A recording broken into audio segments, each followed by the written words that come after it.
welcome to the Earth Keepers podcast. This podcast is for people who seek new and better ways to love and care for the earth.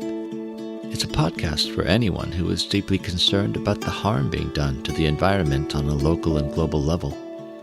It's a podcast that builds community and connection between people of like heart and mind, people who believe that earth care should be integrated into every aspect of life, and for many in the Earth Keepers community, that includes our spiritual lives. In this special episode, we'll be in conversation with Brian McLaren about his book called Do I Stay Christian? A Guide for the Doubters, the Disappointed, and the Disillusioned. I'll be co-hosting with Victoria Loorz of the Wild Church Network and Kate Davis from the Center for Transforming Engagement at the Seattle School. Together, we'll pay particular attention to Brian's ideas about something he calls rewilding. As he describes it in his book, rewilding is all about realigning and reorienting our hearts, minds, and bodies with the natural world. Rewilding is about reconnecting to the earth as our teacher and seeking the wisdom that is found in wilderness. Welcome, friends, to the Earth Keepers podcast. Well, greetings, everyone. Welcome to Wisdom from Wilderness, Rewilding Theology for the Future of Faith. This webcast is co-sponsored by Earth Keepers Podcast, the Wild Church Network, and the Center for Transforming Engagement at the Seattle School. My name is Forrest Inslee, host of the Earth Keepers Podcast and Associate Director of Circlewood, an organization committed to accelerating the greening of faith. My co-hosts and I will be in conversation with Brian McLaren about his newly released book called Do I Stay a Christian? A Guide for the Doubters, the Disappointed, and the Disillusioned. Welcome, Brian. We really appreciate you taking the time to hang out with us tonight. I have been looking forward to this. So glad to be with you all, and so glad for all the folks who wanted to be part of this tonight. Let me also introduce a friend and colleague and now co-host, Kate Davis. Kate, for our listeners tuning in from all over the world, please tell us a bit about what it is you do day to day. Yeah, thanks. I'm Kate Davis. I have a ministry background, and currently I serve as the director of the Center for Transforming Engagement. The center equips leaders to develop spiritual resilience and to transform relationships in their congregations, their organizations, ultimately with the aim to help their communities become places of social and ecological resilience. The center is also the home of Christ in Cascadia, which is an online journal that amplifies stories of innovative Christian practice and community that is particular to the U.S. Pacific Northwest and Western Canada. That's all about me. And Victoria, can you tell us a bit about yourself?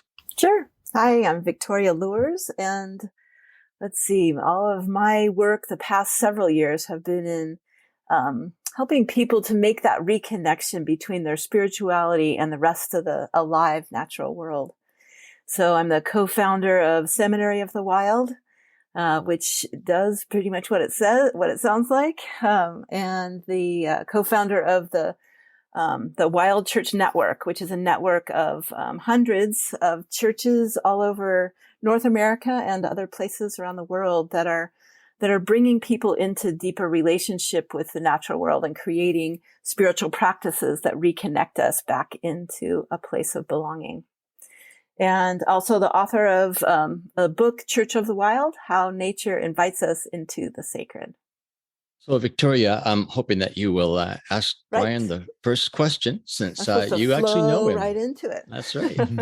Brian, thank you so much for being here. I was lucky enough to get a early copy of your new book, which is going to become a required reading for Seminary of the Wild participants, because most people in my bubble, at least, are asking this exact question. And so I wanted to just begin to just give you an opportunity to share a little bit about why this book at this time was so urgent and important. Well, Victoria, I think you and folks who'd be tuning in who have a sensitivity to the natural world will understand why so many people who are affiliated with the Christian religion are just wondering whether that investment of time and energy is whether it's unproductive and therefore not worth continuing, or whether it's actually counterproductive and a moral necessity to withdraw from. Because so much of the Christian religion is still focused on escaping the earth and is focused on treating the earth kind of like a candy wrapper. The important thing in it is souls that will be, sucked up to heaven after death. And really just the entire universe and all its intricacy is either a distraction or just non-recyclable garbage, really. And this sort of love of the spiritual world and disdain for the natural world, or this love for eternity and disdain for history, I think we just realize we can't afford it, or those of us who understand the peril that we're in know that we can't afford it anymore. So there are a whole lot of people who are thinking about leaving and who have left and all the rest. And I did not want to write a book to persuade them to stay, because they have really good reasons to leave. But I'm also aware that the people who decide to leave have to wake up the next day and they're still in the same world that's in the same kind of peril. And then they realize that those people who still identify as Christians are part of the religion that has the most power to make things worse or potentially make things better. So at the end of the day, in many ways, it's because of the reality that I wake up with every day, that many of us do, that the entire human race, virtually the entire human race, at least all those in power, have to discover a new way of relating to this earth of which we're part. And that is a deeply spiritual work. And so the ecological transformation that I think is deeply needed in the Christian faith is really one of the messages and purposes of the book. This is the time, isn't it? Spiritual leaders are just so needed. Exactly right. And there are few things. I just can't think of another historical necessity that has the kind of consequences of inaction that this one does. And so I think we all, those of us who are awake and aware, feel this. And those of us who have a Christian background are also aware that there are plenty of resources in the Christian faith that have fueled the kind of destructive attitudes that we currently see. But there are even more resources that could do the opposite. And so you all are people, and I'm someone who we're trying to rediscover and redeploy those assets. Yeah. It is a remembering, isn't it? Go ahead, yes. Kate. Yeah. Well, part of what I hear you saying is the dilemma of hope, and especially hope that's collective, hope that's in institutions.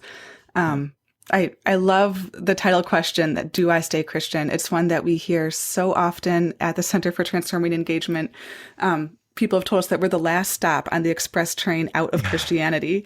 Yes. And if they are going to find a way to stay in the church and make it work for them, it's going to be here. Otherwise, they're gone. And what you're describing is if on the one hand, there's so little hope that people just want to be done with it, want to say, I don't identify with Christian anymore. Yeah. On the other hand, when you do that, when you abdicate, you lose the ability to influence the institution for the positive change that you want to see.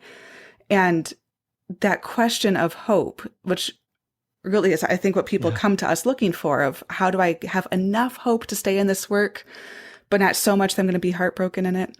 And of course, you're going to have your heart broken in it. But I'm curious, for you, what sustains that hope for the future of the church, enough to at least keep the question an active question? Like you said, you didn't want to write the book going in, but you also don't want to write the book leading out. So what sustains your hope for the future of the church? Yeah. Well, it's really interesting. I am very sympathetic with the theologian Miguel de la Torre, who has really problematized hope in recent years. And I think a huge part of his motivation is the issue of race, that when you see, especially in this country, but in the predominantly white sectors of Christianity, when you see just the stupidity and the refusal to face realities of race, there's a certain kind of hope that feels it's not just that it's unrealistic, it's an enabling that almost the religion needs people to say we think you're hopeless, and because they aren't giving us evidence to have hope, and I think there's a way to feel the same way about the environment, but here's the problem: once you have that kind of hope, that loss of that kind of hope, if it leads you to despair, then you do nothing, and the despair that does nothing is remarkably similar to the complacency that does nothing. And so this is why, I love what Greta Thunberg says about this. She says, I don't want you to have hope. I want you to panic because the house is on fire. And that actually leads me to a deeper definition of hope. And here's what it is.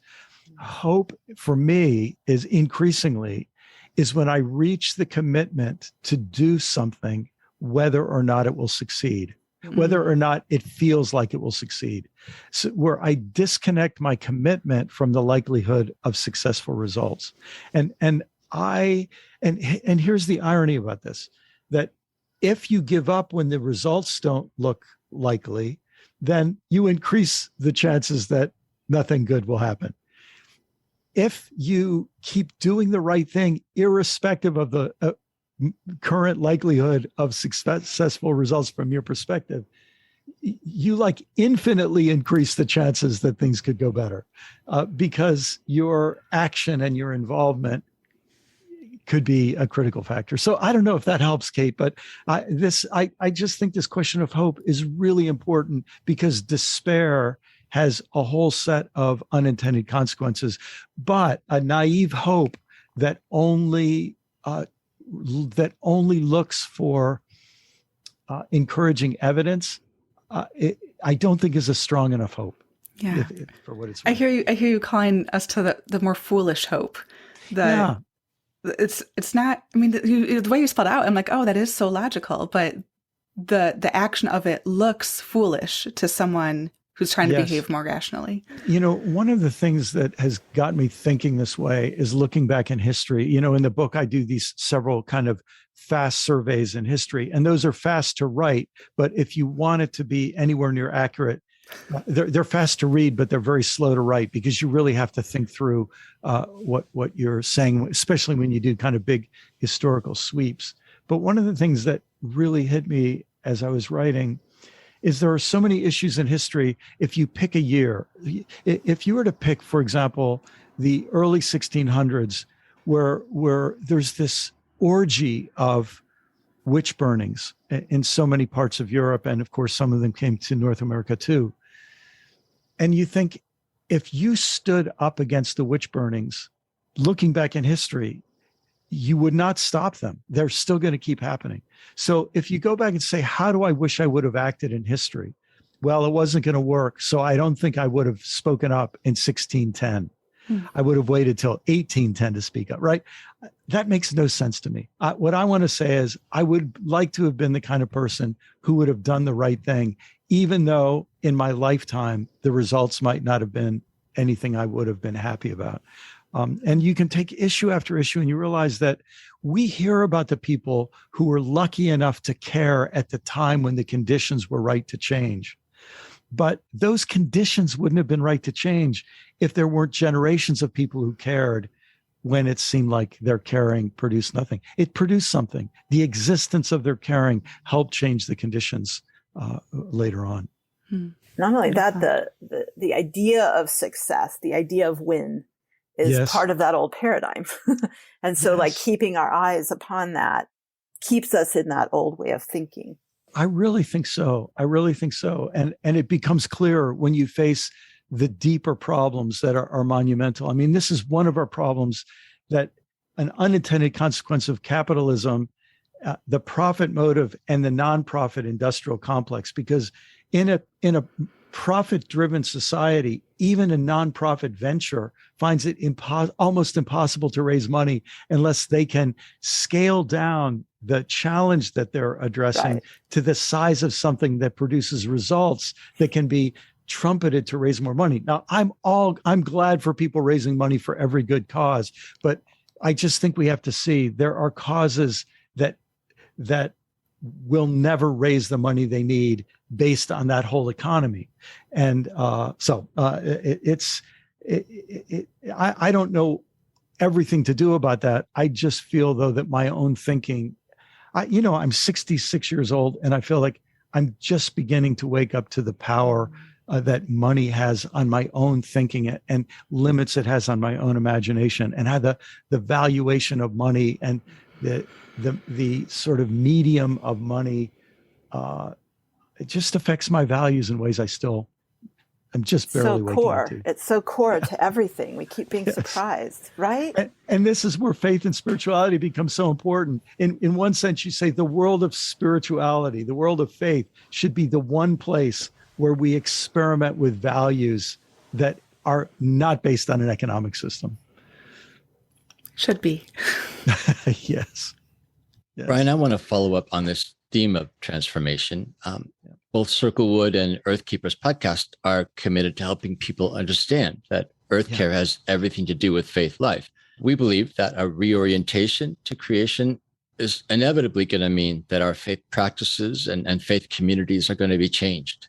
Yes. But while Circlewood is committed to helping folks work for reform from within the traditional church, we also encourage people to imagine new expressions of faith community outside of the church. Yes.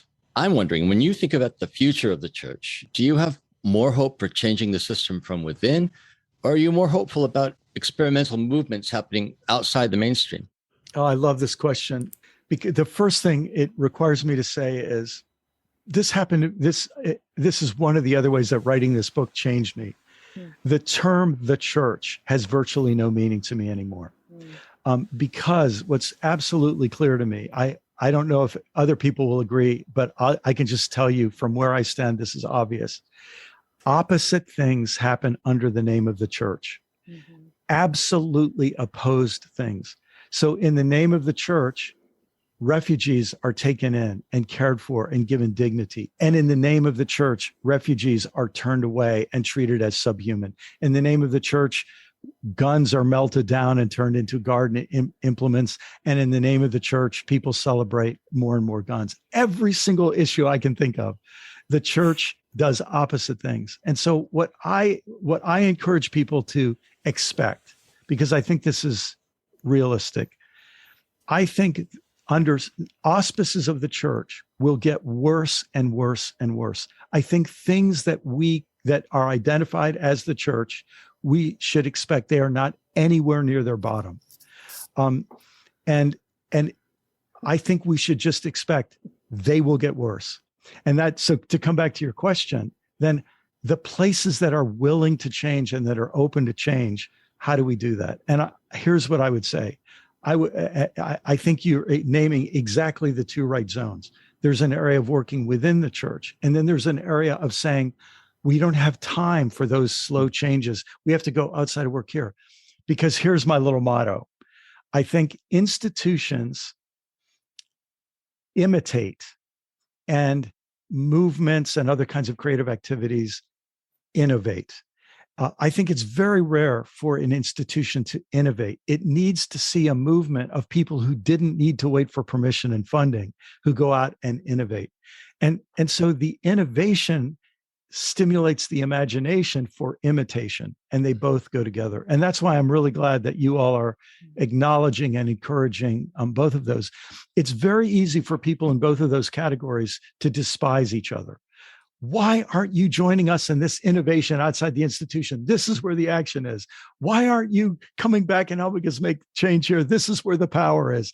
They're both right. And I think what would be smarter is for us to say, I am putting 100% of my effort in this area, or I'm putting 80-20 in these two areas.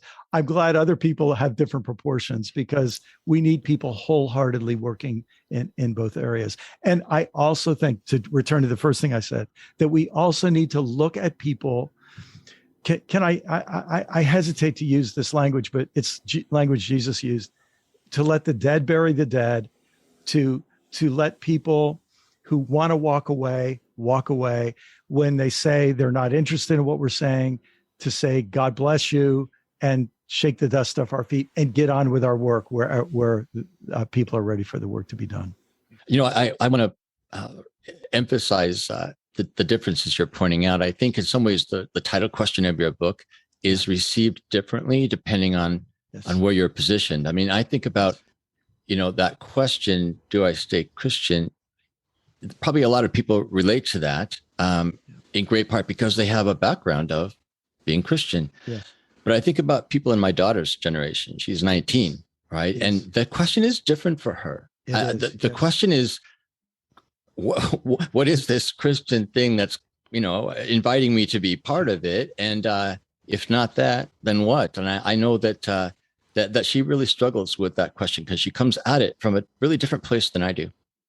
I'm so glad you say that. It brings to mind a friend of mine had just gotten his dissertation, and I said, "What was your dissertation about?" And he said it was about first century Judaism. And I said, "What did you learn?" He said, "There's no such thing as first century Judaism." He said, "There are first century Judaisms," and when we go back and call them one thing, we're obscuring the fact that they did not consider themselves one thing.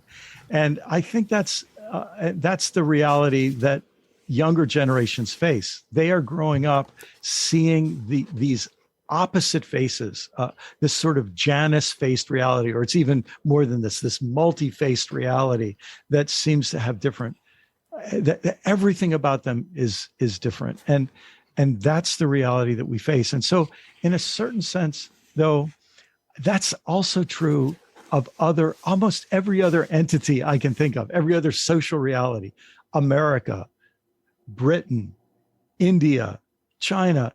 They can mean opposite things at the same moment, and people are moving in opposite directions. And this is just part of the reality of this time that I think if we can get clarity about that, it will help us. So what that means for me is, especially when I think about this move toward a reconnection with the earth, a re-earthing of God, a change in our very understanding of who we are as children of the earth. All of these changes, what I realize is if this is happening to me and if it's happening in you, and we can invite other people who feel drawn in this direction to celebrate it and discover it and embody it in institutions, embody it in movements, embody it in communities, embody it in art every way we can.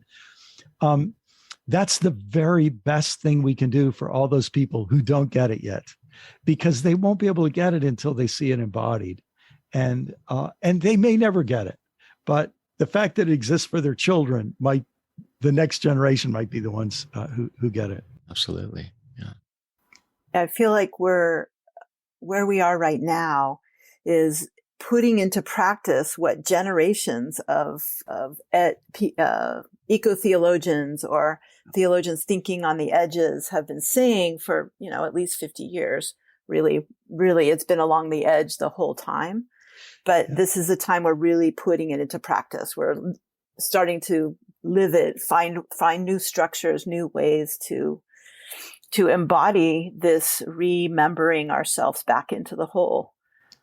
It's interesting that, for me and all of us, who are white, this is a time when I think we realize the fact that this looks so hopeless to us is because to the degree that we've been raised as part of the white elite and the white power structure, we are aware of how deeply embedded so many of these misconceptions and dangerous notions are.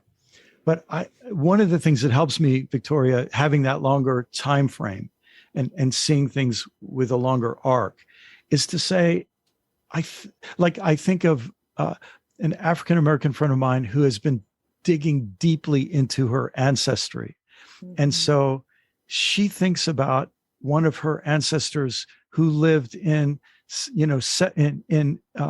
early 18th century Maryland, and who knew she was a human being, and who knew she had dignity, and who knew that the dominant structures around her did not believe that.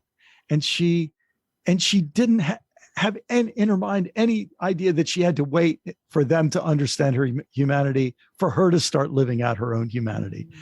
And I think this is one of I take inspiration from that, that we just have to live it and believe it and not be surprised that there are a whole lot of people who are literally being paid not to understand it. Yeah. And who are literally being punished if they begin to understand it, because there are centuries and centuries of momentum to keep these old structures in place. Mm-hmm. Yeah, we're not just, when you mentioned before the nonprofits and all of the work that we're trying so hard to do, like we are alive at this time of great unraveling and great emergence. Like all of us are here now. At this moment, it's a really important moment. And how do we honor what has brought us to now, our ancestors, as well as, anyway, it's a time to be alive. That is, that's kind of scary, but also can be, we're standing on the shoulders of generations of people who on the edges were oppressed. Yeah. And everything we can do to bring their voices and, into the center, learning from their resiliency is what we all need. I wanted to ask a comment on something that's a little bit different than what we've been talking about, but, sort of in gratitude, there's a couple of lines in your book, where you say seminaries around the world are offering courses and even whole degrees and other certifications to help us rewild our faith. I'm especially grateful for the good people of Seminary of the Wild, described as a wild seedbed of spiritual and cultural evolution. So I just want to say publicly thank you for that nod, and I wanted to ask if you've been experiencing that in other places as you've been talking about.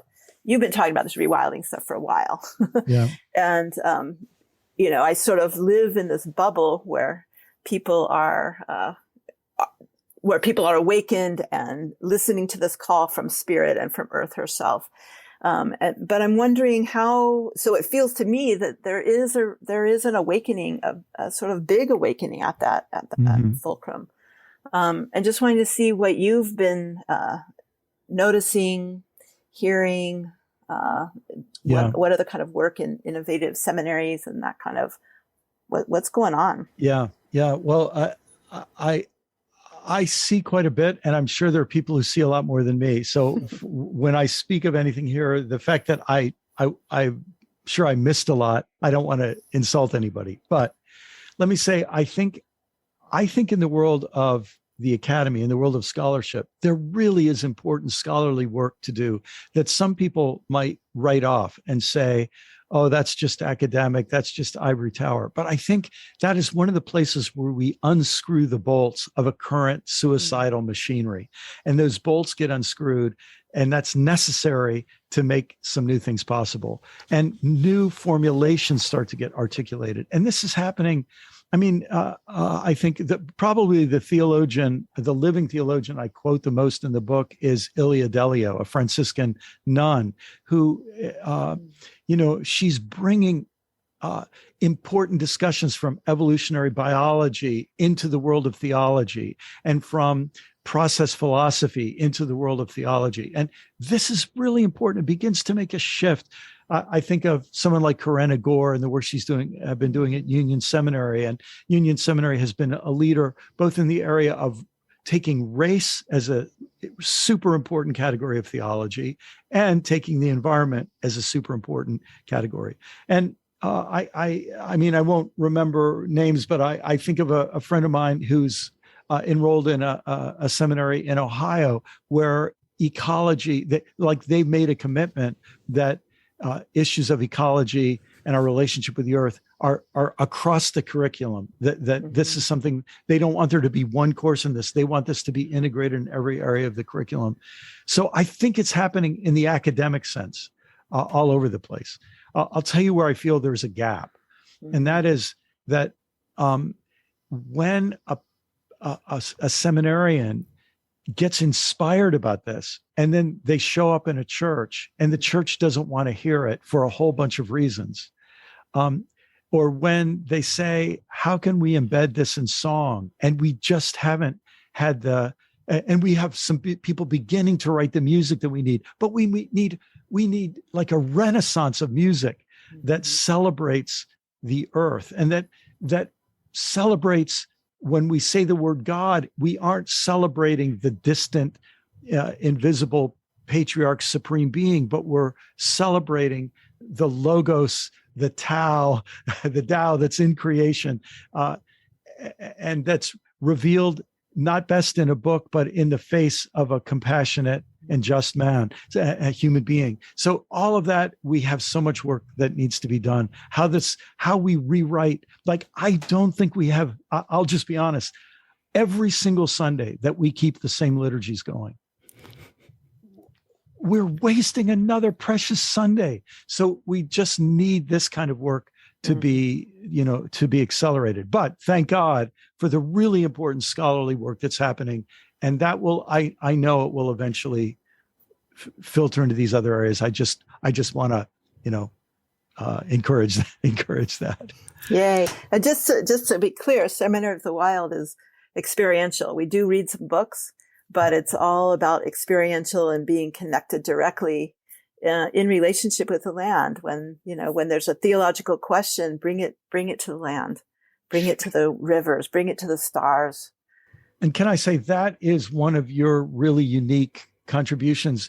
And isn't it interesting to imagine how that would affect theological education and spiritual education if we took that experiential dimension more and more seriously? And I just think we are at the beginning of a revolution.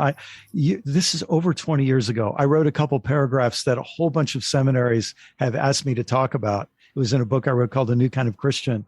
And I said that I thought the seminary of the future should be one part seminar, one part monastery, and one part mission agency. And what I meant by that is that the one part seminar is sort of the book oriented part of this, and lecture and discussion and all that. Although seminars are different in that the student it isn't just being spoon fed information, but has to go dig up information. Yes, exactly. But the monastery part is where there are practices in community. And the mission agency part is where you go out in the world and get your hands dirty in the work of justice and compassion. And so it would be 2/3 experiential learning. And when you think about the importance of the wild to that curriculum, it really becomes interesting to think what education will be. And I don't doubt that we're going to see more of it. I think you all are leaders, which is why I wanted to, celebrate your work.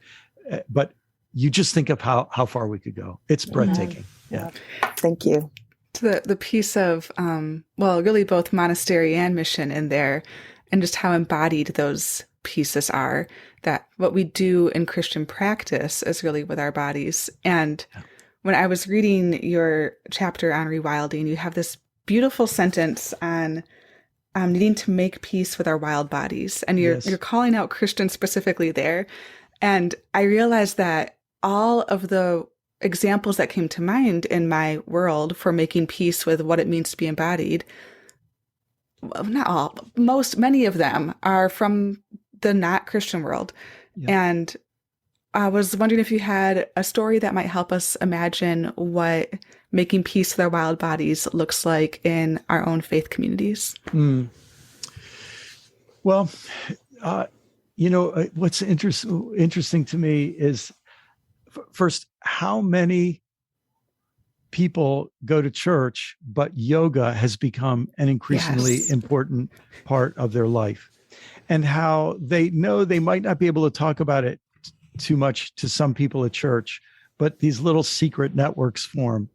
And I will be interested to see, as a kind of theology of yoga and a theology of Tai Chi, where what I mean by this is where people who are committed Christians will say, let's talk about our experience in and of our bodies in those kinds of practices.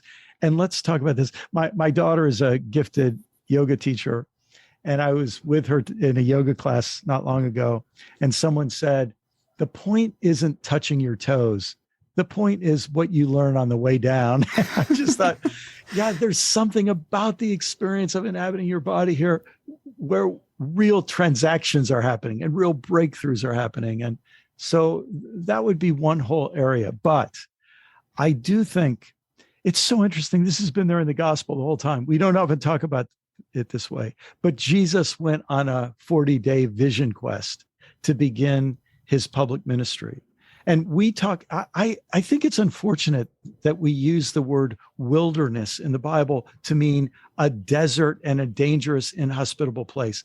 I think there's another way to say Jesus went to school of the wild for 40 days, just as I think it's appropriate to say that the children of Israel were oppressed by an inhumane human construction, the pyramidal economy of Egypt, the slave economy of Egypt.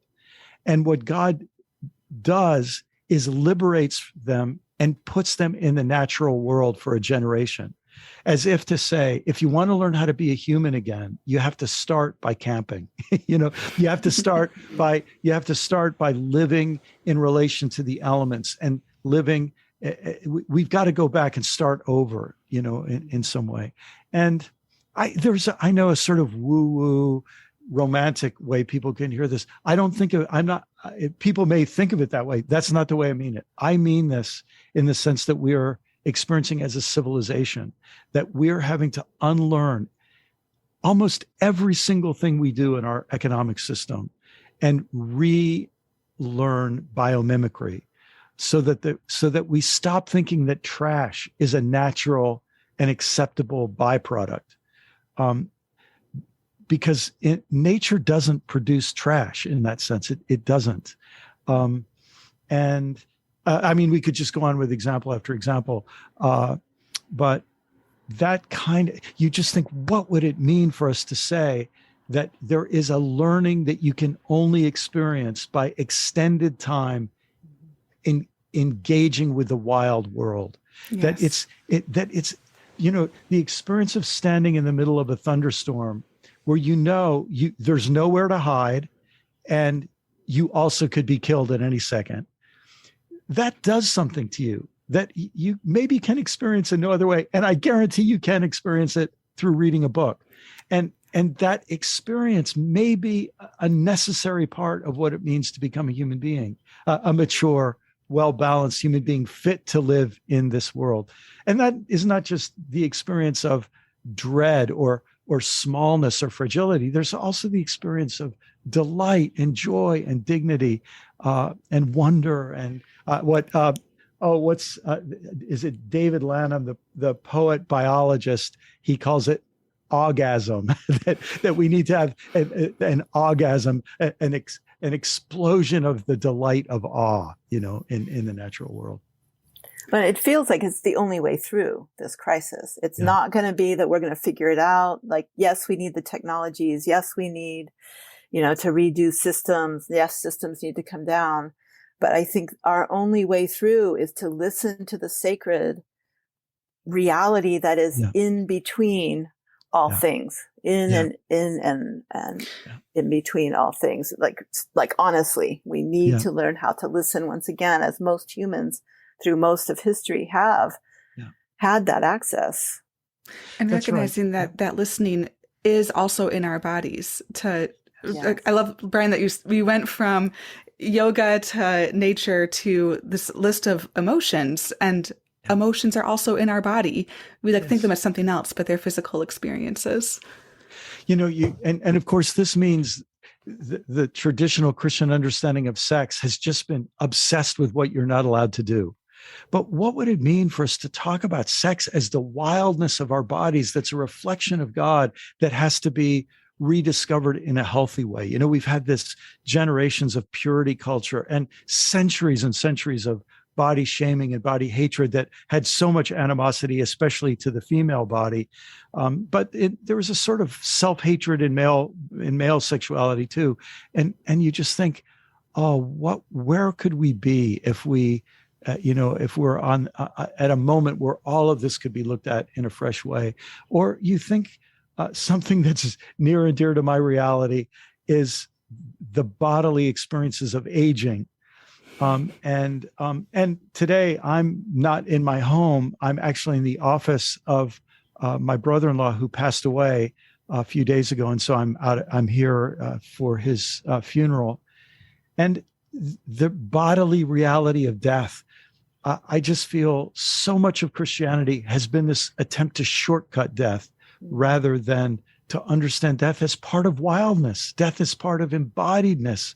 And we're so interested in solving it as a problem before we allow it to become our teacher, and to see it in some way as, well, let me just say, we have a huge amount of work to do there, because the Christian religion made its specialty in cheating death, when I just think when you deny death, as to use a phrase from a very significant and important book, a whole lot of sickness results. So our bodies have so much to play. And I think that's especially important when we realize that a whole lot of people, because of racial history and because of economic policy, will never be able to experience wildness the way I can, because I can afford a plane ticket or a car ride to someplace. But so there are dimensions of this that will be brought to different people in different ways. Some of us will be the frontline explorers in this in different areas, and we'll have to bring it back in translatable ways to everybody. And eventually, I think it will become embodied in the words of our theologies, and in the conceptual frameworks of our theologies, and in our hymnody, and in our rituals, which already have a pretty big body element. If we take things like communion, which is an eating ritual, right? Or baptism, which is some combination of a bathing ritual or a birthing ritual. These are very embodied experiences. Picking up on something that Victoria said, she said the word forgotten, that we've forgotten how to be present in our bodies. We've forgotten how to be grounded. We've forgotten even how to listen to God revealed all around us. But I like the hope that you offer in your book. You also say we've forgotten this, but this condition of having forgotten is not natural to us. Yes. Like, we are different people. We should not be this way. Yes. And so I think that's what your rewilding idea is all about, is we need to get back to that place where we can learn to remember, learn to recover wisdom, I guess, recover old ways that are more inherently human. Yes. Yes. I especially like to comment in the rewilding chapter that you made about Indigenous folks. Let me read a quote to you and ask you about this. The descendants of colonizers, you write, are finally turning to Indigenous people who survived and resisted colonization, knowing that our mutual survival and well-being now depend upon recovering wisdom that Indigenous cultures still carry, wisdom derived from being wild, a part of the land rather than apart from it. So I'm really curious about what you mean by recovering wisdom, and how you would describe this wisdom derived from the wild. Yes. Well, I have to say, first, I think about relationships I've been blessed with Indigenous people, both here in this country and in other countries. And the fact that they were first, that very often people stole their land, which often meant they were banished to other lands where it was even harder to live. I mean, this pattern is so common around the world. And that even in those places where they were deprived of homelands, but then had to, in a sense, find a way to survive in less hospitable lands, it almost has deepened their wisdom in this, and deepened their, and in a sense, it hasn't made them say, I really want to join the colonizing project, because they see its ugliness. They see what it's doing from the bottom, so to speak, So the first thing I have to say is, I think those of us who get the privilege of having relationships with Indigenous people, we need to revere the wisdom we receive from them and find ways to pass it on.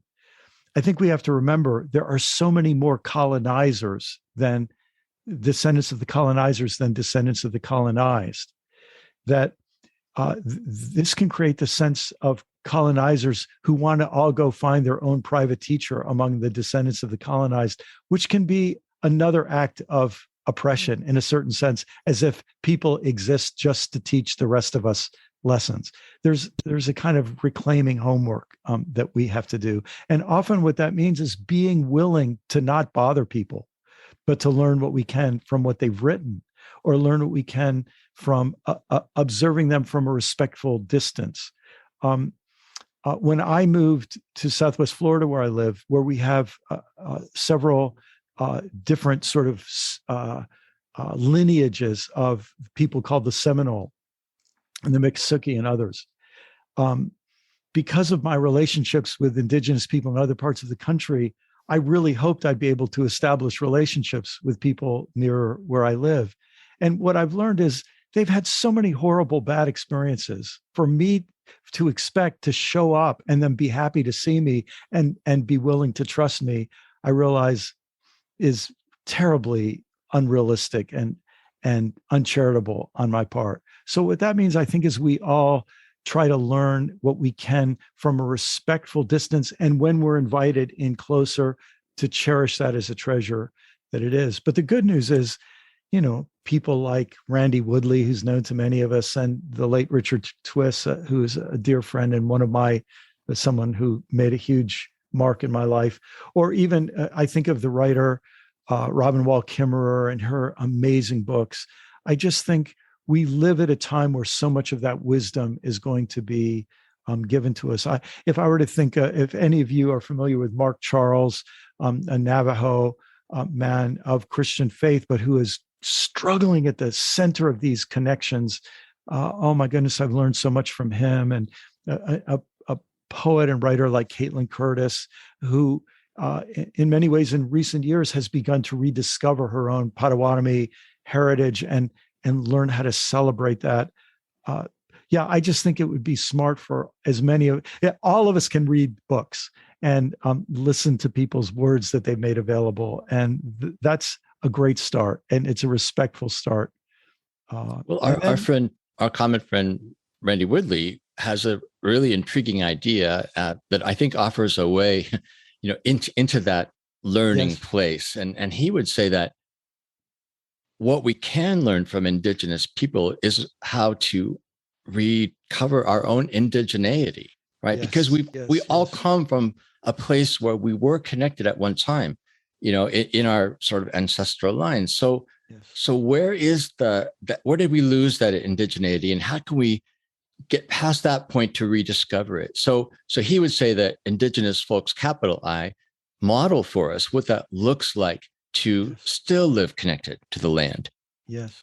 We're not to appropriate that model, but it inspires us to then say, what does this mean for me to love the land, to belong to the land, to listen to the land?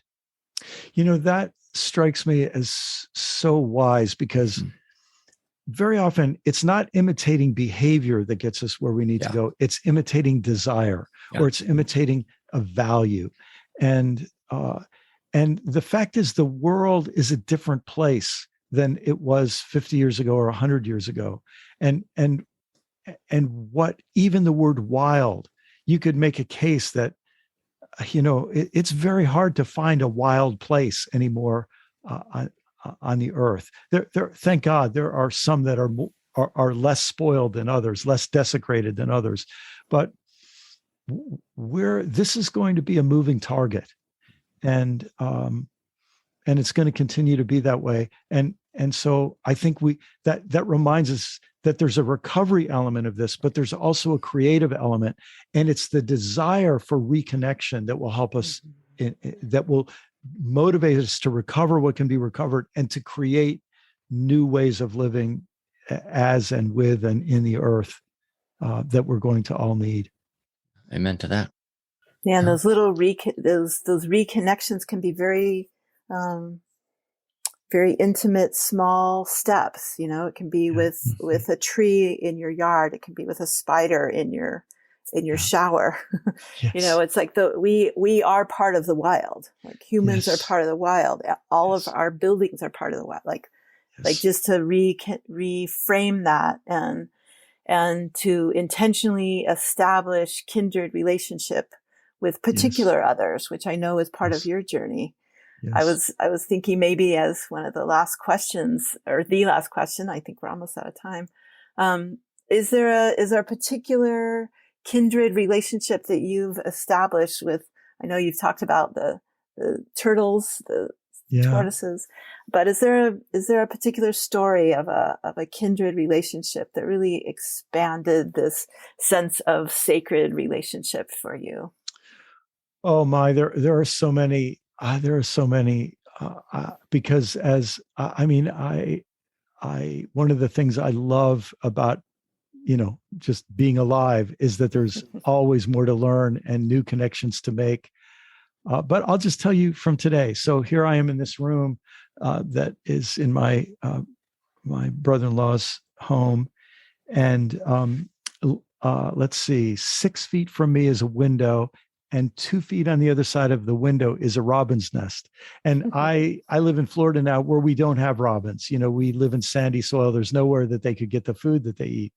And I miss robins, and I love the robin song, even though it's one of the most common songs. It just always makes me happy. And and I've been sitting here doing podcasts and other interviews all day, many, many hours. I've been sitting here and I've been watching her build her nest, and she comes with a mouthful of grass and she weaves it in.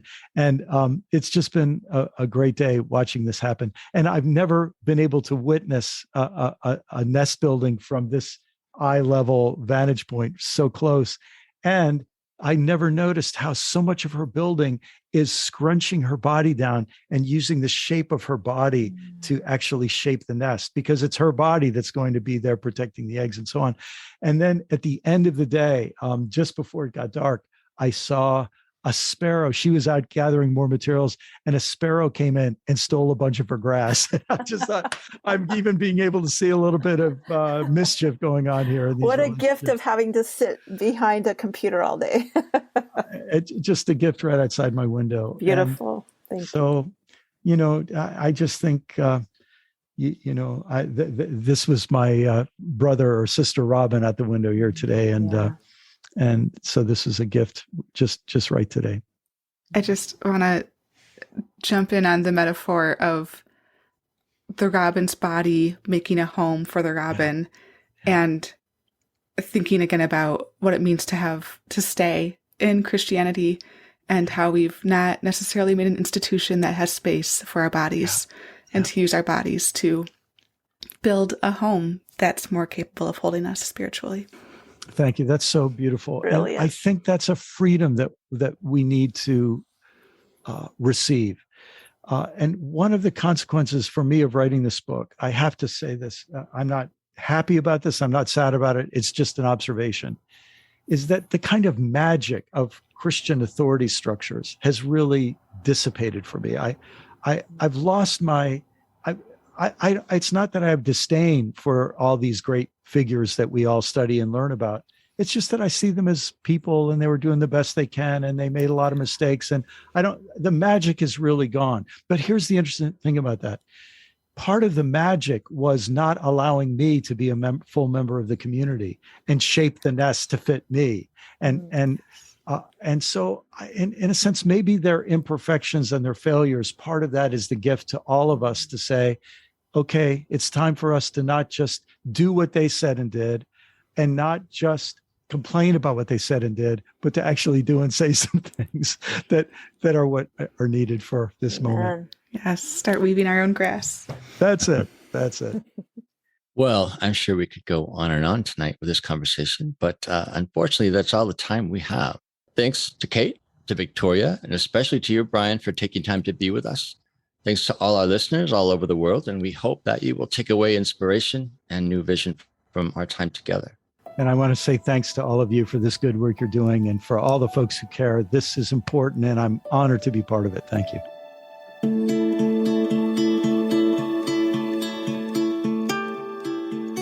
We've been in conversation with Kate Davis of the Center for Transforming Engagement, Victoria Loorz of the Wild Church Network, and Brian McLaren about his book, Do I Stay Christian?